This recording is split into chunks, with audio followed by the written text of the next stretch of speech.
Hello everyone, আসসালামু আলাইকুম। আজ আমি আপনাদের মাঝে আরেকটি নতুন ভিডিও নিয়ে হাজির হয়েছি। আর আজকে রয়েছে এই সুন্দর ডল কেকটির ডেকোরেশন। তো চলুন দেখে নেওয়া যায় কীভাবে আমি এই ডল কেকটি খুব ইজিভাবে আপনাদের মাঝে শেয়ার করেছি।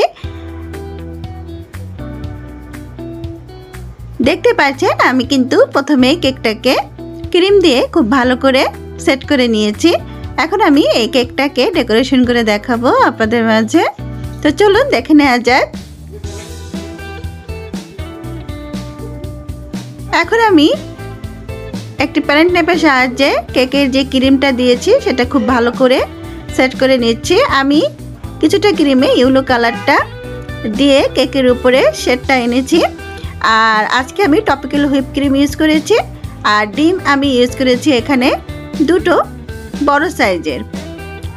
আর আপনাদের কাছে আমি বলে রাখছি, এই কেকের যে উপকরণগুলো সবগুলোই কিন্তু ডেসক্রিপশন বক্সে দেওয়া থাকবে, আপনারা চাইলে দেখে নিতে পারেন।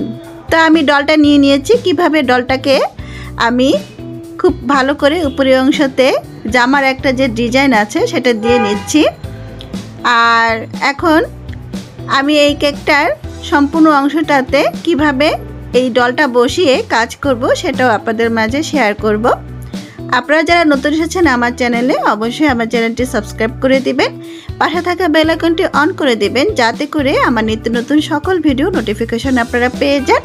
আর ভিডিওটি ভালো লাগলে একটি লাইক দিয়ে দিবেন।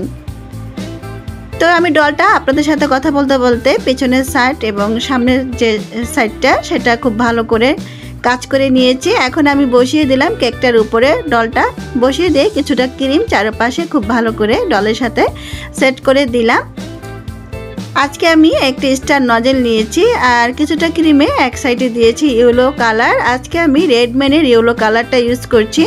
আমি বরাবরই রেডম্যানের যে প্রোডাক্টগুলো সেগুলো ইউজ করি কালারগুলো। আর ক্রিমটা কিন্তু অবশ্যই খুব ভালো করে বিট করে নিতে হবে। আজকে আমি টপিক্যাল হুইপ ক্রিম ইউজ করেছি। আর আমি বরাবরই টপিক্যালটা দিয়েই করি। আর এটার স্টেপটা কিন্তু খুব ভালো হয়, দেখতেই পারছেন। আমি কিন্তু গোলাপগুলো করে নিয়েছি এবং উপরের অংশতে একটু চেপে চেপে কিছু ফুল দিয়ে এই সম্পূর্ণ অংশটাকে ভরাট করে দিচ্ছি।